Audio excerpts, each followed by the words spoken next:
अस्सलाम वालेकुम। आज मैं बना रही हूँ पिंक टी। इतने सारे राज हैं जो कोई भी अपने चैनल पे नहीं बताता, बस आपने इस वीडियो को लास्ट तक देखना है।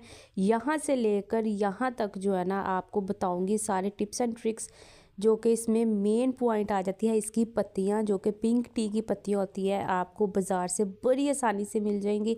इस तरीके की ये पत्तियाँ होती हैं। आप सिंपल किसी भी शॉप पे जाएंगे ना तो उनको बोलेंगे ना पिंक टी चाहिए, तो वो इस तरीके की आपको पत्तियाँ दे देगा। ठीक है, अब इसमें कोई ठंडा पानी वाला सीन या कोई ऐसी चीज़ और नहीं डाली। हाफ़ कप मेरे पास ये थी और 5 से 7 जो है मेरे पास दालचीनी के टुकड़े थे। 5 से 7 मेरे पास सब छोटी इलायची थी और 5 से 6-7 जो है ना मेरे पास बादियान के फूल थे।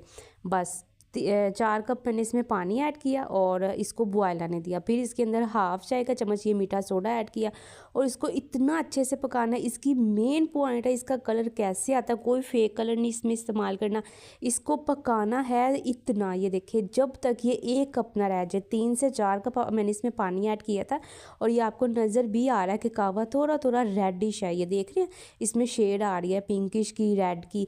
ये पक पक के रेड इसका ओरिजिनल कलर होता है। अभी वो मैंने साइड पे निकाल दिया, इसका कावा जो था वो अलहदा रख दिया और इसका जो एक्स्ट्रा ऊपर था वो मैंने निकाल दिया। अब दूध गर्म होने दें और ये थोड़ा सा मैं इसके अंदर डाल के दिखाती हूँ। इतना पकाएंगे तो ये पिंकिश ऑटोमेटिक कलर हो जाएगा। तो माशाल्लाह अल्हम्दुलिल्लाह, अल्लाह पाक ज़िंदगी सेहत तंदुरुस्ती दे। कमाने वालों की, पकाने वाले को, खाने वालों की इस तरीके से सेव करें और मेरा चैनल सब्सक्राइब करें। शेफ़ महविश जी, शेफ़ लाडो जी।